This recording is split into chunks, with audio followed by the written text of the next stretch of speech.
a lot of other teams, like Chinese teams, they don't care at all, and they'll just pick the puck instantly. Yeah, I mean, I think Beast Coast, based on their, like, the fact they banned it last game with Fnatic was first pick, means they're obviously very scared of the hero, don't want to play against. So I feel like you're supposed to just take it here. Yeah, and considering they can flex it, like, that to me suggests like they maybe wanted it, but nope, they're gonna play into it. Yeah, I mean, this Tiny versus Puck matchup is interesting. At sort of the beginning of the tournament, if like there was Tiny, the other team would opt to not pick Puck. They just skip it, pick something else, a different opener. But as things have progressed, people realize how freaking stupid this Puck hero is. They'll just pick it into Tiny. Like, they don't care. They'll pick it into the counter, which is not something you normally see. But there are other heroes you can pick to sort of compensate, either some beefy boys to go in and protect you from the Tiny, or some saves, or you alter your item build a little bit, give you some more HP here and there. I expect Fnatic to pick it, but I don't know, maybe they differ and they don't. Yeah, the Eon Disc as well, like I've seen a couple pucks buying that and just dealing with burst, like initiation that way. So that's so chill. I don't know, Beast Coast have to take this puck, right? If Fnatic don't take it right now, it'd be so weird not to. Yeah, we'll see. I mean, Puck typically pairs well with Warlock. You have some lockdown for the bonds and the rock and stuff to actually beat on things. So the heroes have like pretty decent synergy, but we'll see. Wow. Okay. All right. This looks like a great puck game. You have two supports that you can like really, you can get to the backline, you can disrupt the Warlock. You don't care about Tusk rotating on your lane because of your like hyper mobility, and you have a Tiny on your team. You're gonna have that Tusk break combo with your coil. Like, if Beast Coast don't take this, I don't know, man. I don't know. I don't understand Puck if they don't take it. Yeah, I mean, on the flip side, it's pretty interesting Fnatic taking two supports. It's something that like was quite meta like years in the past, but more recently, people almost always take a core in the first phase, either something that's flexible or they just pick something they think is broken. And so two supports in the first phase, when you see a hero that's flexible, in theory can give you some more information, but can like sacrifice some draft integrity because you're not snatching up that like super strong hero right away. Beast Coast get the Puck. I'm interested in your thoughts, though, Quinn. Yesterday we saw Visage go up against Puck in mid, and the Visage absolutely sort of like bodied the Puck. Do you feel like it was down to the teams that were playing it, or do you actually favor that mid matchup towards Visage?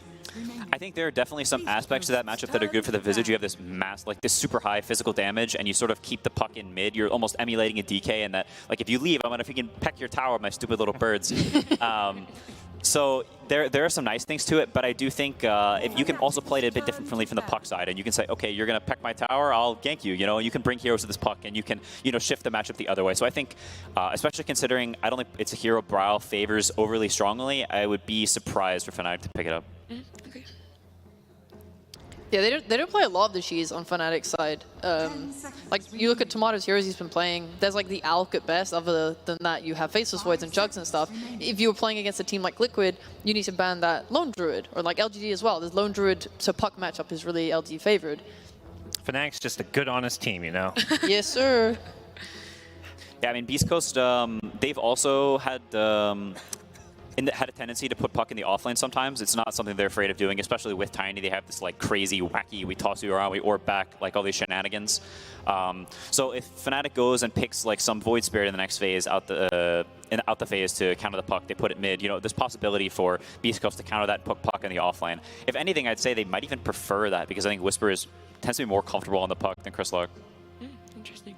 Yeah, I think that's part of why they were maybe even hesitant to just straight up flat first pick Puck, because like, okay, we don't, Chris Luck is probably saying like, thinking he wants something else for the mid lane. He's got a very kind of wacky hero pull at times, and that's something where they've now set themselves up to, flex his Puck and wait and see what Fnatic pick before they kind of commit it to any given lane.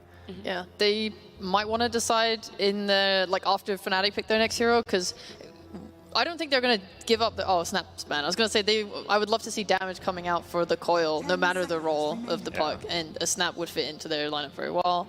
I feel like Fnatic may just want some kind of like Viper pick, like get your offlaner here. Like pair some range here with the Tusk always feels nice. I guess the other option is the Nature's Prophet. Those are kind of the at least common range offlaners we're seeing. Jabs has played a couple games on the Nature's Prophet too. Dude, Jabs is Nature's Prophet. Like, remember when he was playing support and he just played the Nature's Prophet and he was like blocking every camp with the Treants and rotating super early to like any like tower push? It was insane. Like, he is a really good Nature's Prophet. Yeah, try and farm your Ancients against him. They'll just never spawn. Yeah. You learn from the best in Ice Ice Ice. I mean, speaking of the devil, there's the Visage ban. Nat goated on the sticks out here. What the heck? I said one thing, bro. Thank you. I mean, clearly they watched the series the other day, and I mean, it is a hero that Brawl has played in pubs. They haven't played it yet, I don't think, at the tournament. So also, it could be offlane Visage too. Like Yeah, Japs plays a decent amount of Visage during 2 or 3. yeah, there can be some reasoning as well. That's on 15. They have this, short-term flex. They flex it for like 1 pick, maybe. Okay, that's fair. Yeah, boy. I think Nature's Prophet has looked awful as a carry, but as an offlaner, I don't know the win rate. Throw some numbers out there. Why do you like it more in offlane than Sheep? I don't. I have no idea how to say it. I just like Jabs playing it, and I think like when everyone talks about the Nature's Prophet, they talk about how good the laning is, and I like. It's not when it's not on carry, you're not committing it to like you have to go to the triangle, farm up as hard as you can. Like you have to be the one that carries this game. You can get way more involved. Like if there's an opportunity to bring a support mid and threaten on like the 5-minute catapult, right? Your natures could potentially show up to that. Well, and I think importantly, they can still flex it. Like if beastcoast really like maybe hard counter it with their safe lane carry pick, there is the option to play it safe lane for Tomato. Yeah, I mean, we talked about carry matchup a bit before, and I think this game Beast Coast is looking a lot happier. If you look at Fnatic's heroes, they don't have this like annoying magic damage. They don't have that much swarm. Like they don't have even that high damage. Like if there's some elusive carry hero, some fat carry hero, like Fnatic's heroes right now are not particularly high damage. And if this Furon is in the off lane, Ench has a pretty good matchup against the Furon because you just steal the tree and you just lane with it. So whatever carry Beast Coast goes for will most likely have a pretty good lane and pretty good game matchups against these heroes so far as well. You also have some puck to create some chaos for you. I think like Beast Coast is probably much more happy with the draft at this point. They still haven't picked their carry yet, but they has a good lane, and I think their heroes, they have a lot more spells and like things to do as opposed to being on this like timer of this terrifying PL just slowly acquiring gold. Do you think there's a threat though of any other cheese heroes like Alchemist for Fnatic potentially? Just like hitting that Radiance BKB timing and just kind of like rolling with Fnatic's current lineup? It's definitely possible. I think that Alchemist could certainly come out. All right, Chows. Oh. I think this lane is very, very strong. I think Hector will have top net worth for sure. Like he will be very, very fat this game. Fnatic subs are not particularly good at killing this hero, and CK Ench against the Furon lane is like quite intimidating. There's a world here where Fnatic opts to put Nature's Prophet mid against Puck and pick a new offlaner. Bryle has played Furon in the past. He plays it in pub sometimes, so there's a possibility they do a flex here. But they opt not to. I guess the flex is with their last pick because now they can go between the offlane and the safe lane with the Nature's Prophet if they feel like, this Nature's Prophet's going to get pummeled too hard by an Ench plus CK. But is there even anything that is going to do better against Ench CK because of how strong this lane is? Yeah, with the Tusk, it might be hard, to be honest. I'm not sure you're going to find anything that's going to like stomp. It's not looking particularly likely. If you feel like you can't get an even lane matchup, then what are you looking for in that last pick? I mean, they may just be looking for this last pick super carry matchup. I mean, Beast Coast bans the Necro because they obviously think that that's some hero that could threaten the CK's lane. I'm a bit surprised they're not eyeing this PL again, as Beast Coast damage for PL is not that high. You have this 1 puck, and that's all you're looking at.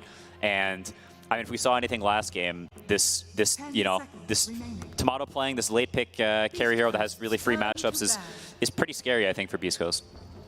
Yeah, I'm not like overly worried about the kill potential on the safe lane from Beast Coast if Fnatic play like heavy micro with the natures. Like if you ever watch 33 play like a Lycan, he's using his wolves to constantly drag waves between like being able to do that with like Treants or with your Tusk. There's a way for Fnatic to just not lane, and then that way you're not giving Beast Coast what they're looking for. Yeah, for sure. I think this Ember pick, this Ember versus Puck matchup is very skill-based, but I think in this game specifically, it's not as bad as some other games where this Puck versus Ember matchup might be. If you look at Fnatic supports, Tusk and Warlock aren't particularly good at like helping swarm the Puck. So there's a world where this Tiny comes in with a coil, or Ench comes and purges the shield. Like you have a lot more kill potential on this Ember, and it becomes a bit scary for him to like push up and do this slight, like chip you down type of thing. Do you feel like it is going to be a mid Puck then, even though Beast Coast have often played in the offlane? I think it definitely can be. I'm not sure if it will be or not, as Crystalek does have some heroes that are like pretty good against Ember. And Fnatic actually just straight up respect bans 2 heroes, because I don't think you ban those against another player. So they obviously seem to think it's Puck offlane. I'm trying to think of what Crystalek would counterpick Ember with. Snapfire is also banned, which we've seen some teams do mid against the Ember. Say it. Say Boom's name.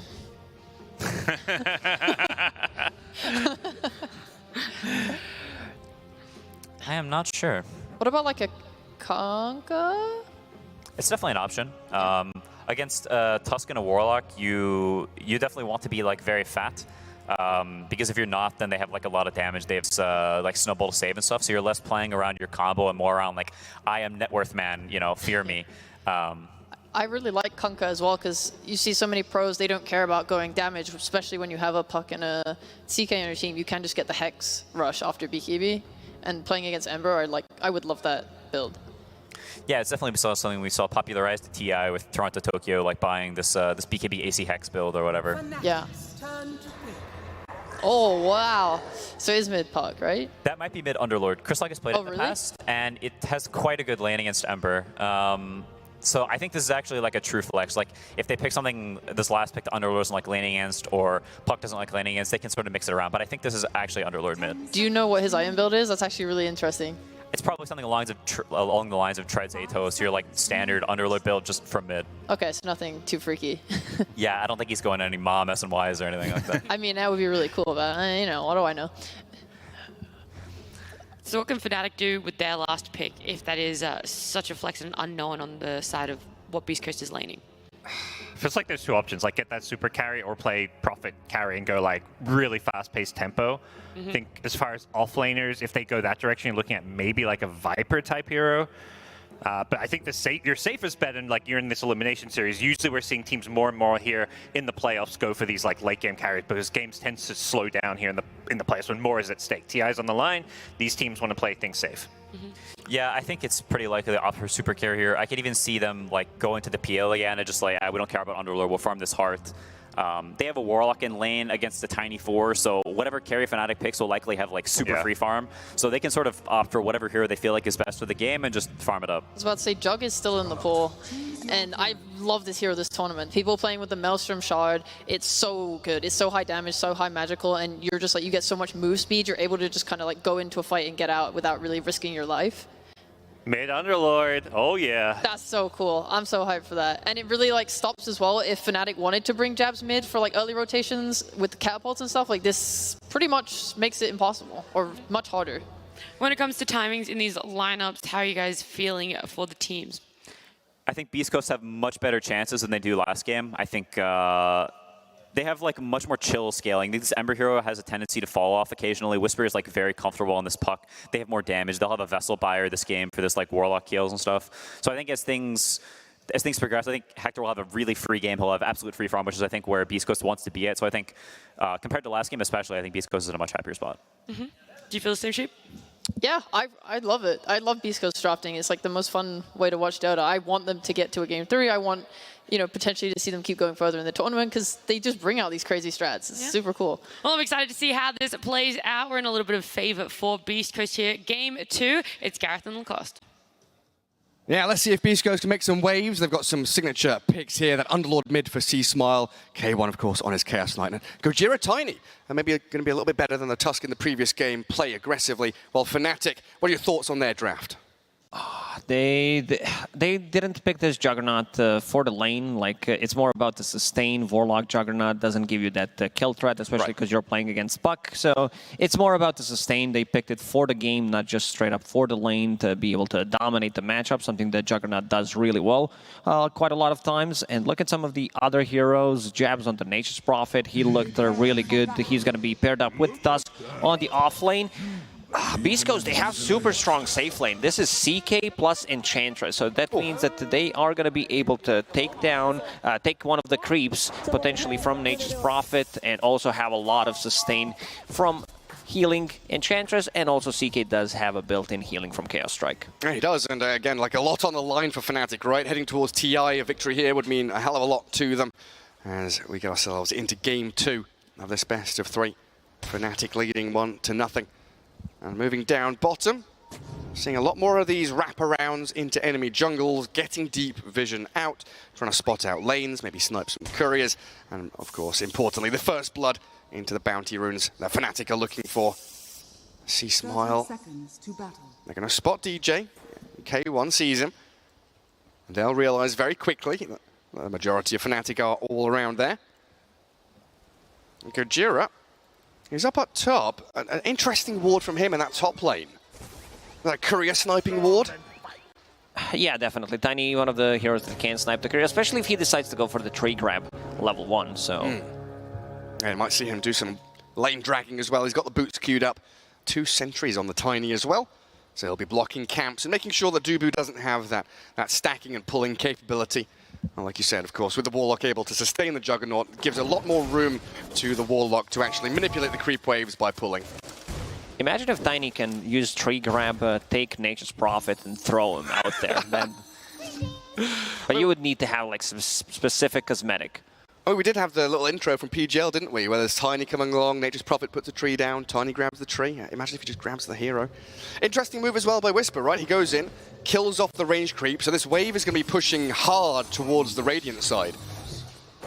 Both Timato and Dubu forced a TP to this top lane because this ward did give them that vision and potentially zoning thing that they're not going to be able to do. Timato immediately puts down a healing ward. Yeah, desperately needs it. Gojira and Stinger will put a lot of that pressure on very early on, and this gives Whisper an exceptional start. He's already 2-2 as the offlane puck, one of his key signature heroes, and again a tempo controller the Beast Coast needs.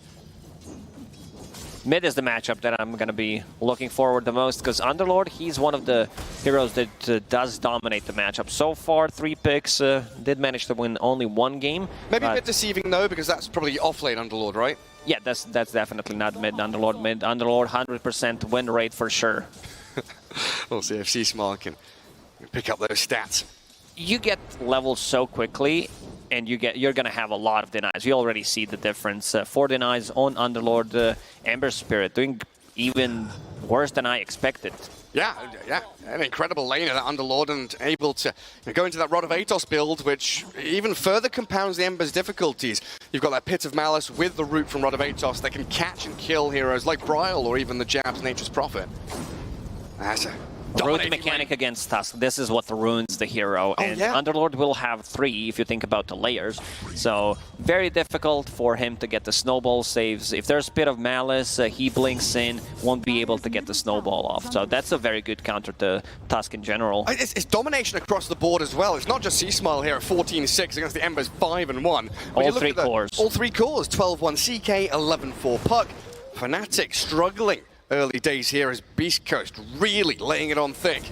It's DJ battling with K1, the tag team doing some good work there with the Treants to slow him down. A body blocked up by Jabs, but he will be able to get a little bit of distance now.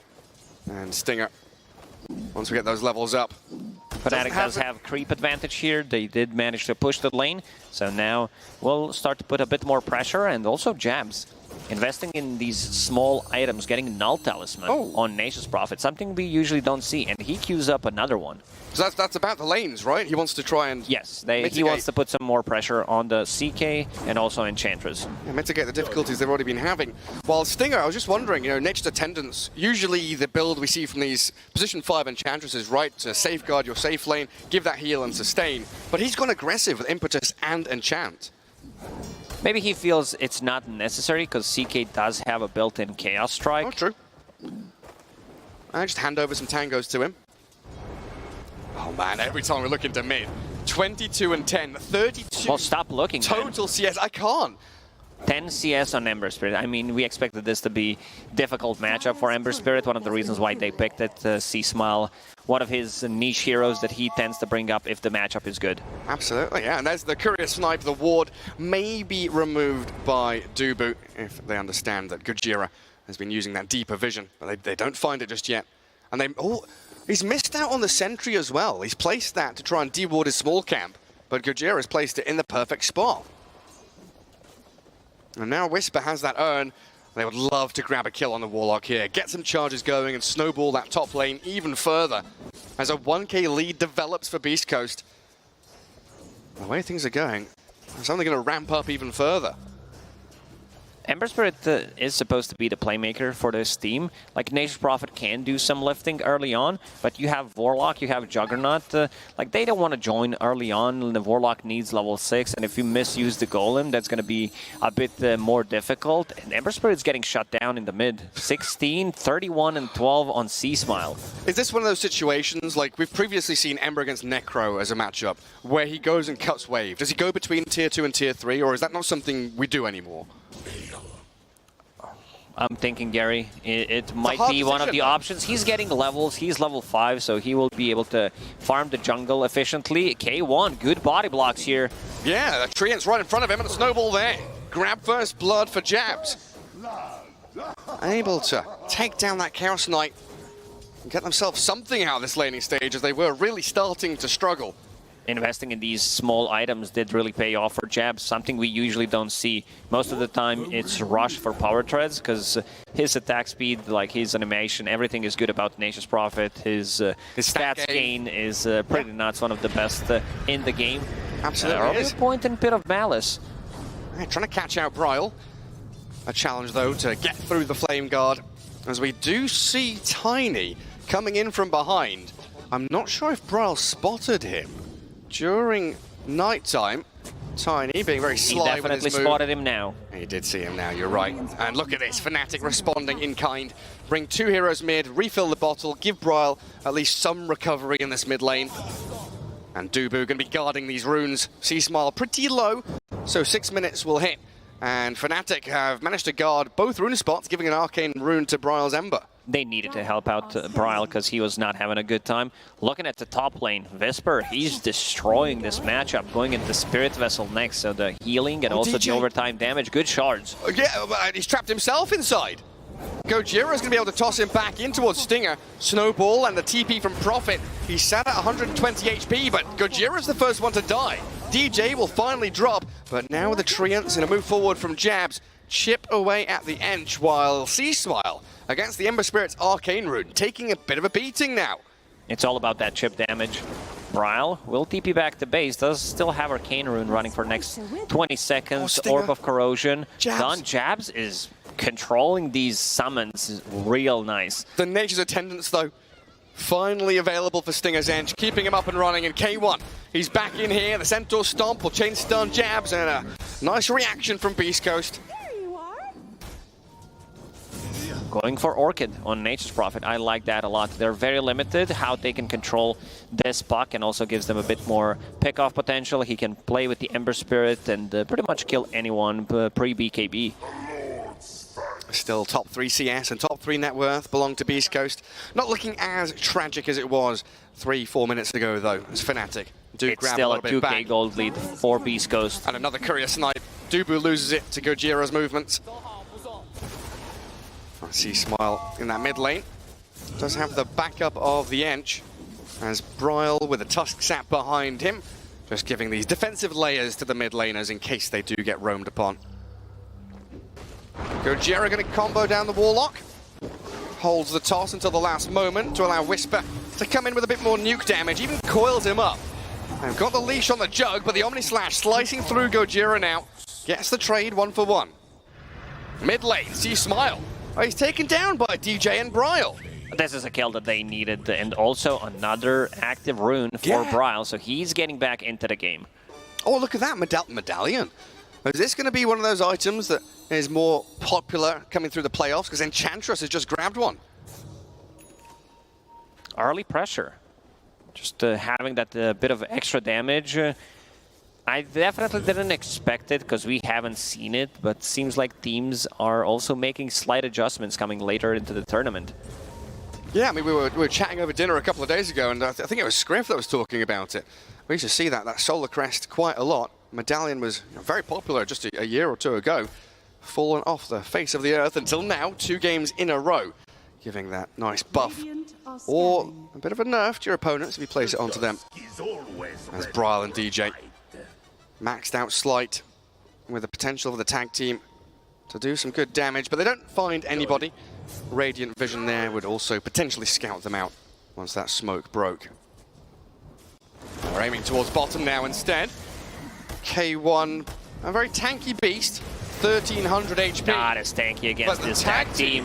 The Dark Rift comes in and sees Smile with a Pit of Malice, trying to catch them out with a coil onto Jabs, but he's already managed to slip away with the help of DJ there. Getting out of danger, leaving the Tusk all on his lonesome. C-Smile will help Whisper pick up a kill, and Beast Coast with a 5-hero rotation just for a Tusk kill. Underlord, people forget that he has a global presence, so with his Fiend's Gate joining a lane, it's not as bad as it used to be, so outnumbering opponents. Nature's Prophet did use his Wrath of Nature, didn't get the kill. Still, steady 2k gold lead for Beast Coast.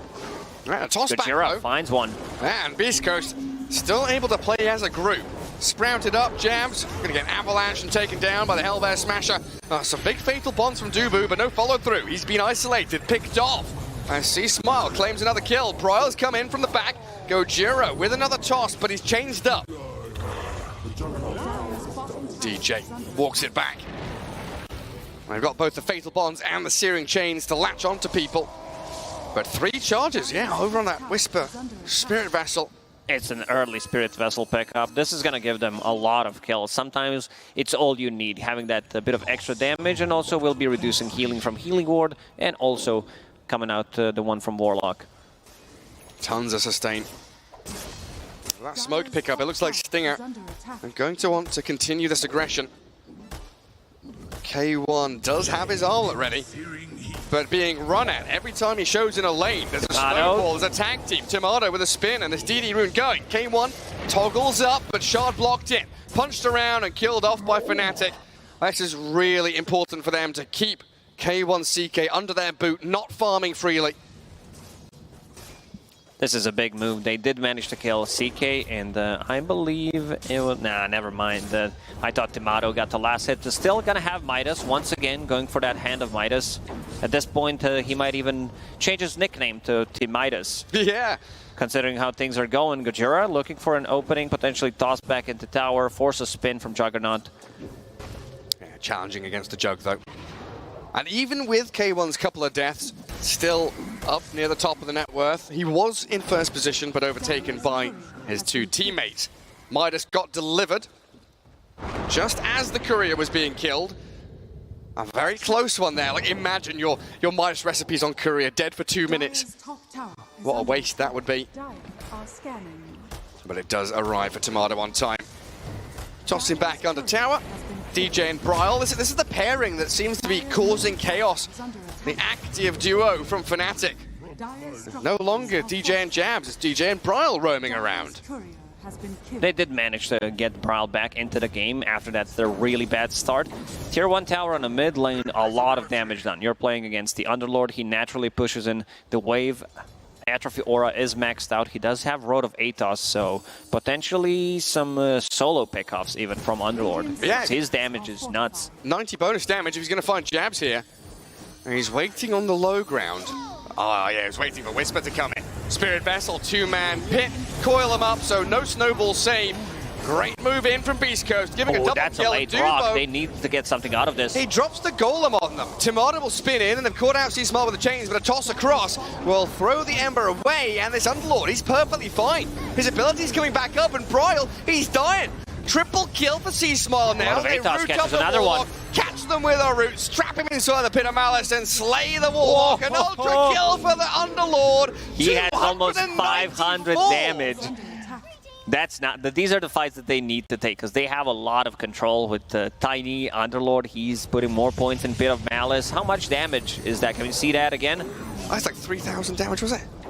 2,941 damage from the Underlord and getting himself about $1,000 in cash. Something that we mentioned, the snowball save is going to be very difficult to execute. Root mechanic, and it's going to get even more difficult. This is level 2 Pit of Malice. You need Blink BKB on Tusk this game, I say. Yeah. Very easy to say it. I'm not sure like how you're going to farm that if you want to be able to push people out of the trouble. The other approach is to get Force Staff, so you can force people out. And yeah, 300 damage. Look at that smile. A wry smile from Gojira.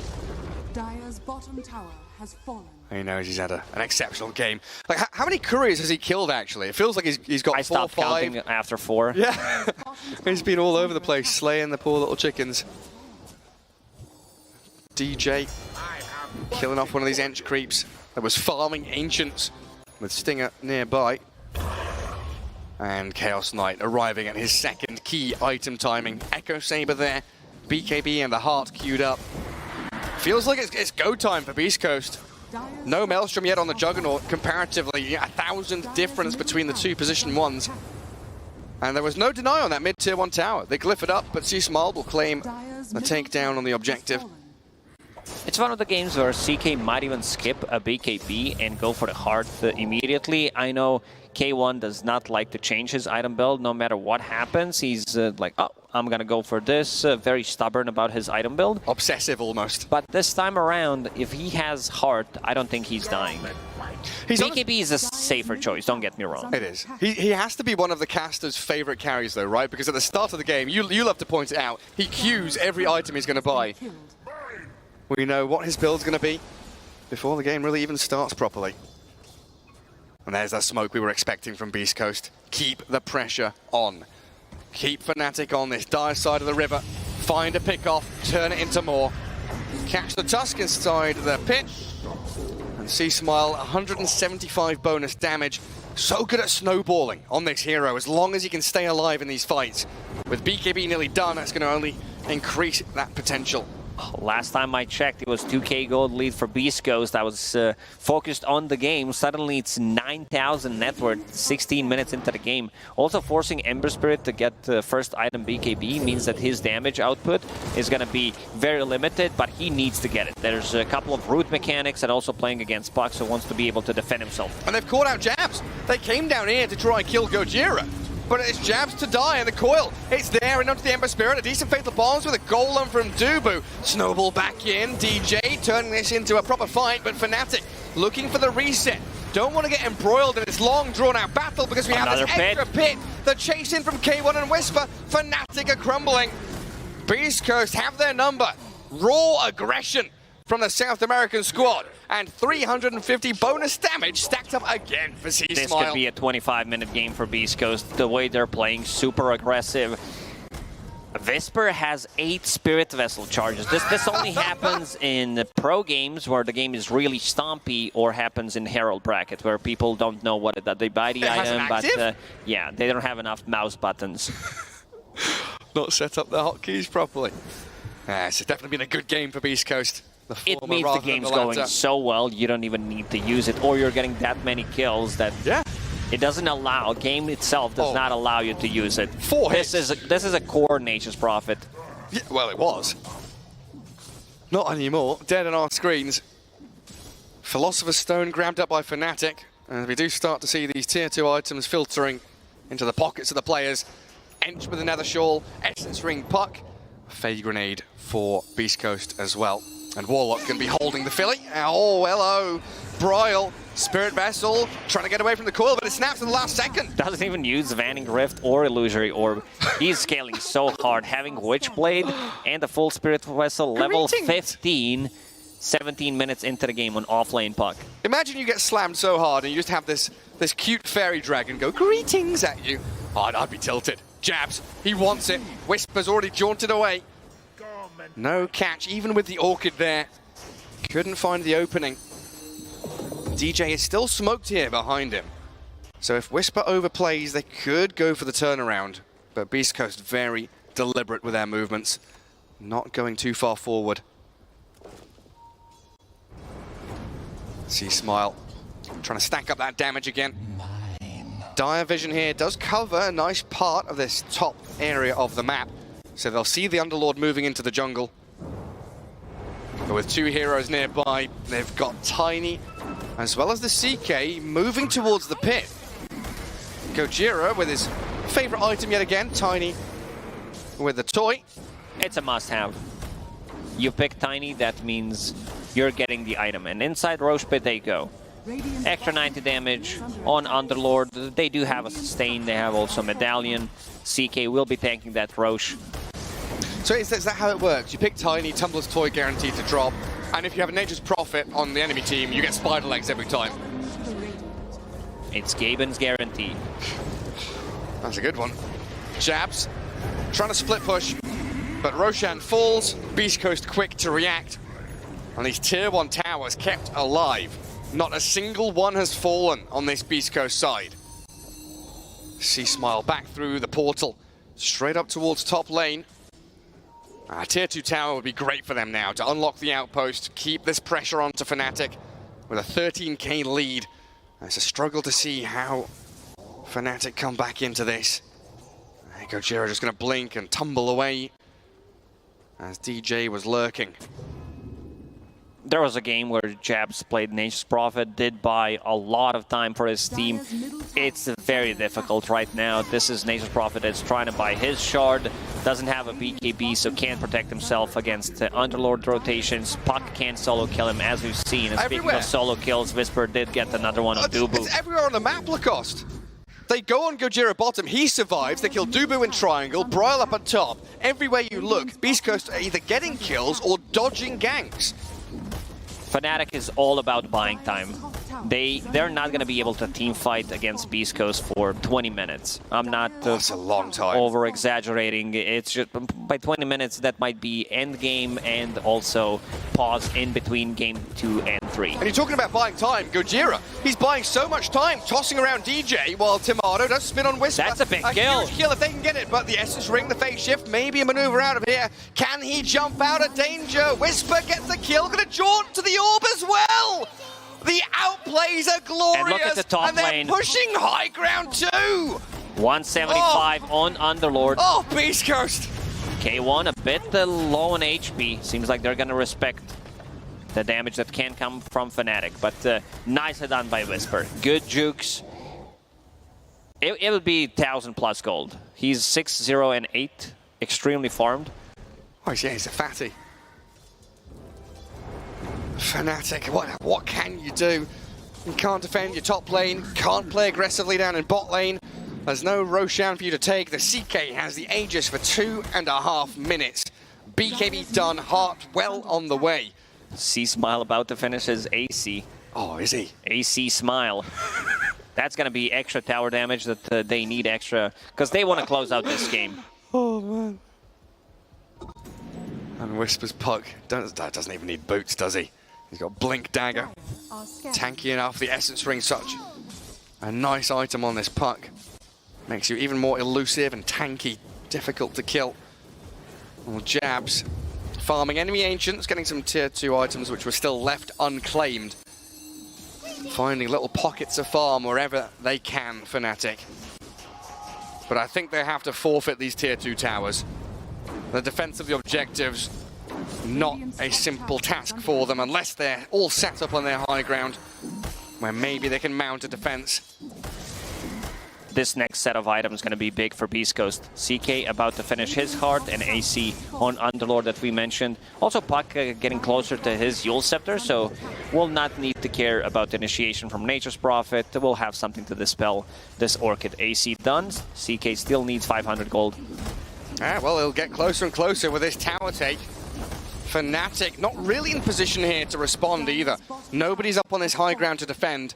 Dubu starts pinging it out, and people will have to TP back to filter back to this base. It's one of those lineups right now that hit critical momentum, so if you lose a fight, you lose the game. They have way too much damage. It's a bulldozer. Oh, Broil gets his BKB. BKB off. Inside the Pit of Malice, he will have a bit of safety with that magic immunity. Blinks out by Beast Coast as they turn and battle. C-Smile and K1. Aiming Tomato, forced the spin, and now the barracks falling. Shaking the foundations of Fnatic's base. This was a BKB with Arcane Rune, so another BKB will be available in 50 seconds. Also, the reset is pretty nice. With the Fiend's Gate, can go back to base, reset, especially if they can bait a big spell from Fnatic, like Rock or Omni Slash, and then getting back into the fight. Yeah, so the split push availability as well, like Whisper can TP back. Has that portal to return to fight, and Gojira with a good avalanche there. Sees Jabs coming. But Fnatic, they are hungry, desperate, scrambling for a kill on the Tiny. He's got Blink in a second, but the chains catch him just before it comes off cooldown. A pick-off for Fnatic allows them to play across the map. It's a 5-man rotation just to be able to get one position 4, and CK Illusions already pushing out every single lane. Yeah, I mean, he's basically position 5. Lowest net worth on the Radiant team is that Tiny. And Chantra starting to get a little bit more farm priority, it looks like, here on Stinger. Got his 4 staff. Heading into Holy Locket, I believe, with the fluffy hat and the energy booster on the Ench. C-Smile, the Underlord, plants himself in front of the enemy base. Go on then, have a go. Timado. Static charge from the Mjolnir. Doing a little bit of damage as Whisper dives straight in onto Dubu and DJ. They've got the healing ward out, K1 being spun at, but a tanky CK, not Does the have target a they can BKB, go we'll for. pop it. Jab's gonna get dragged around and killed off. CK with that BKB just opens up. And it's mid lane of Barracks with a toss back. Brawl has the BKB himself. Fnatic using and wasting so many cooldowns just to stay alive a little bit longer. And now the dive in onto Braille. They'll find the Ember Spirit, silenced and killed, and even with a Dubu rock dropped in, C-Smile will finally die to the Omni Slash of the Juggernaut. Buybacks galore from Fnatic now, but C-Smile returns Jab's as trying to well. get in. He was trying to get into Fiend's Gate. They got Jabs and they're diving for more. C-Smile has respawned, comes back in, and surely it's got to be game over now. They will call it. What a draft from Beast Coast. They did some, you know, shenanigans in game one.